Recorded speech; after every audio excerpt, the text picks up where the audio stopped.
আসসালামু আলাইকুম। আশা করি সবাই ভালো আছেন। আলহামদুলিল্লাহ আপনাদের দোয়ায় আমিও অনেকটা ভালো আছি। তো আজকে হচ্ছে সারাদিনই অনেকটা ব্যস্ততার মধ্যে ছিলাম। বড় ভাতিজার রুমের জন্য একটা খাট আনা হয়েছে, নতুন খাট। তো তার জন্য হচ্ছে ঘর পরিষ্কার করতে আজকে সারাটা দিন চলে গেছে। আর রান্না-বান্নাও সেরকমভাবে আপনাদের সাথে ভিডিও করা হয় নাই। কি করব বলেন? এতটাই ব্যস্ত ছিলাম যে এই কারণে রান্না-বান্না সেরকমভাবে ভিডিও করা হয় নাই। একটু ক্লিপ নিয়েছিলাম। তো আজকে শুক্রবারে কিন্তু সবাই একটু ভালো-মন্দ খেতে চায়। তো আমাদের আজকে খুবই শর্টকাট সময় ছিল হাতে। এর জন্য হচ্ছে শর্টকাট খিচুড়ি রান্না করা হয়েছে, সাথে ডিম ভুনা করা হয়েছে, আলু দিয়ে ডিম রান্না করা হয়েছে, সরি ভুনা না। আর এদিকে বাচ্চারা পোলাও খেতে চেয়েছিল। এখন যদি মাংস রান্না করতে হয় তাহলে কিন্তু অনেকটা সময় লেগে যাবে। এই কারণে হচ্ছে মাংসটা রান্না করা হয় নাই। ডিম দিয়েই হচ্ছে পোলাও আর খিচুড়িটা খাওয়া হয়েছে। যেহেতু যে রুমটাই হচ্ছে খাটটা বসানো হবে সেই রুমের কিন্তু সবকিছু বের করা হয়েছে। সেই রুমটা পুরা ক্লিন করে পরিষ্কার করা হয়েছে। এতে কিন্তু অনেকটা সময় চলে গেছে। ৩ বেলা রান্না করতে দেখা যায় আসলে হাতে এতটা সময় থাকে না। সকালে রান্না, দুপুরে রান্না, আবার বিকেলে রান্না। তো কাজ করার জন্য যে বাড়তি সময়টা সেটা কিন্তু বেশি হাতে পাওয়া যায় না। তো সেই রুম সারতে অনেকটা বেলা চলে গিয়েছিল। এর জন্য তাড়াতাড়ি শর্টকাটে রান্নাবান্নাটা করা। আর বাচ্চা আছে বাসায় অনেক, যেহেতু দেখা যাচ্ছে যে দুপুরের সময়টা ওভার হয়ে যাবে যদি বেশি কিছু রান্না করা হয়।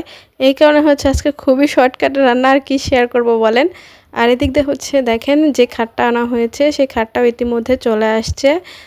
একটা রুম আসলে ক্লিন করে আবার সেই রুমে সবকিছু রাখা অনেকটা সময়ের ব্যাপার। আর খাটটা কেমন হলো অবশ্যই কিন্তু সবাই কমেন্ট করে জানাবেন। এই তো তো আমার মনে হয় বেশি গর্জিয়াস হয়ে গেছে। আর আসলে কি গর্জিয়াস কাজ করা থাকলে সেগুলোর মধ্যে কিন্তু ধুলাবালি প্রচুর পরিমাণে জমে আর মুছতেও কিন্তু অসুবিধা হয়।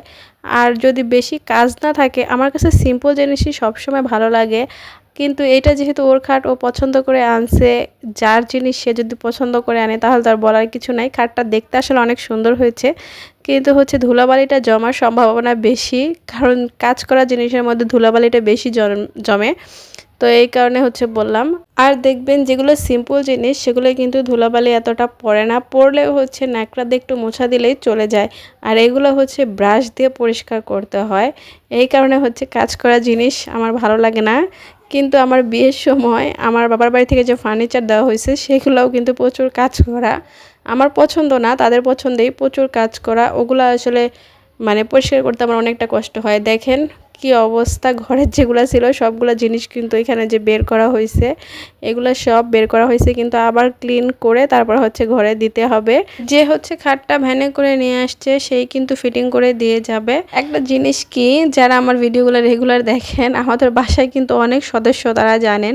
তো 14 জনের সংসার আমাদের, আর খুবই ব্যস্ততার সংসার। এর মধ্যে থেকেও অনেকটা পরিশ্রম আর কষ্ট করে আমার ভিডিওগুলো আপলোড করা হয়। আবার পাশাপাশি যেহেতু আমি সেলাই মেশিনে কাজ করি, 2টা বাচ্চা আছে, তো আমার জন্য আসলে অনেক কষ্ট হয়ে যায় ভিডিও করা। তারপরেও চেষ্টা করি প্রতিদিন ভিডিওগুলো আপলোড করার জন্য। আসলে অনেকটা ধৈর্যের ব্যাপার, ধৈর্য না থাকলে আসলে এগুলো সম্ভব না। আজকে হচ্ছে আপনাদের সাথে রান্না বান্না শেয়ার করতে পারলাম না এই ব্যস্ততার কারণে। একদমই রান্না করতে ছাদে যেতে পারিনি। আর আমার জানেনই তো যে আমাদের যে চুলাপাটটা আছে গ্যাসের, সেখানে লাইটিংটা একদমই ভালো না। এই কারণে হচ্ছে আমি বেশি একটা ভিডিও করতে চাই না গ্যাসের চুলায়, ছাদে রান্না করি। কিন্তু আজকে এতটা ব্যস্ত আর বেলাও চলে গেছে, এই কারণে হচ্ছে আমি ছাদে যেতে পারি নাই। দেখা গেছে যে ছাদে গেলে আর এই রুমের জিনিসগুলো গোছানো হবে না। বড় ভাবি আর আমি হাতে হাতে সব কাজ করে নিতেছিলাম, কারণ একার পক্ষে এত কিছু গোছানো সম্ভব না। এই জিনিসগুলো বের করা হয়েছে, ঘরটা ক্লিন করা হয়েছে, তারপরে হচ্ছে সেই জিনিসগুলো আবার পরিষ্কার করে মুছে আবার আনতে হবে। তো সব কিছু আসলে ভিডিও করা সম্ভবও হয়নি আমার পক্ষে, যেহেতু ব্যস্ত ছিলাম। আর সবাই নামাজ পড়তে গিয়েছিল আজকে শুক্রবার দুপুরবেলা।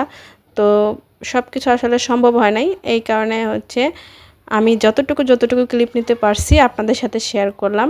আর এদিক দিয়ে কিন্তু রান্নাবান্না হয়ে গেছে, খুবই সিম্পল রান্নাবান্না, আপনারা কিছু মনে করবেন না।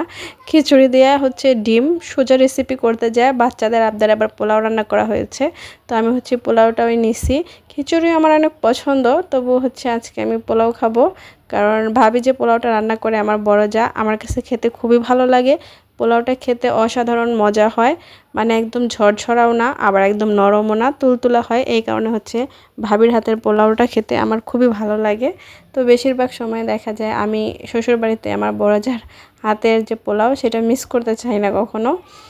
তো যাই হোক, বাসায় তেমন কিছু ছিল না, লেবু নাই, শসা নাই, বাড়িতে যা ছিল তা দিয়ে কিন্তু খাওয়াটা শুরু করলাম। তো আপনারা এভাবে কখনো খাইছেন কিনা অবশ্যই কমেন্ট করে জানাবেন।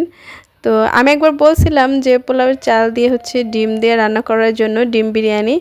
তো ভাবি বলছে যে না, শুকনা শুকনা খাবার খেতে আসলে এত রোদ উঠছে, ভালো লাগবে না, এই কারণেই ঝোল ঝোল করলো আলু দিয়ে।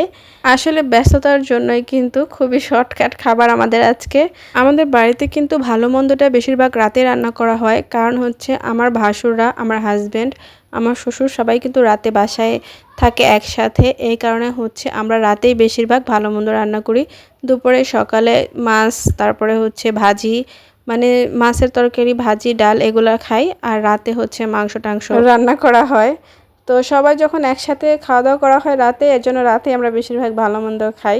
আজকে ভিডিওতে কিন্তু আপনাদের সাথে বেশি কিছু শেয়ার করতে পারলাম না, যেহেতু অনেকটাই ব্যস্ত, তেমনভাবে কোনো রান্না বান্না কিছুই আসলে ভিডিও করা হয়নি। এই কারণে আপনাদের সাথে কিন্তু তেমনভাবে কোনো কিছু শেয়ার করা হলো না। তো বাড়ির ব্যস্ততাটুকুই আজকে শেয়ার করা হলো। যারা আমার ভিডিওগুলো দেখতে দেখতে এই পর্যন্ত চলে এসেছেন তাদেরকে জানাই অসংখ্য ধন্যবাদ। আর যদি একটি লাইক দিয়ে না থাকেন, প্লিজ প্লিজ প্লিজ একটা লাইক দিয়ে দিবেন। আর ভিডিওটা কেমন লাগলো, আমাদের যে খাটটা আনা হয়েছে নতুন, সেই খাটটা কেমন হয়েছে অবশ্যই কিন্তু সবাই কমেন্ট করে জানাবেন। তো প্রচুর পরিমাণে আজকে ব্যস্ত আছি, বেশি কথা বলতে পারলাম না, বেশি ভিডিও করতে পারলাম না। আজকে এই পর্যন্তই, ভালো থাকবেন সবাই। আর ভিডিওটা যদি এতটুকু হলে আপনাদের কাছে ভালো লেগে থাকে অবশ্যই লাইক, কমেন্ট, শেয়ার এবং সাবস্ক্রাইব করে আমার পাশেই থাকবেন। আজকে এই পর্যন্তই, ভালো থাকবেন সবাই। খোদা হাফেজ।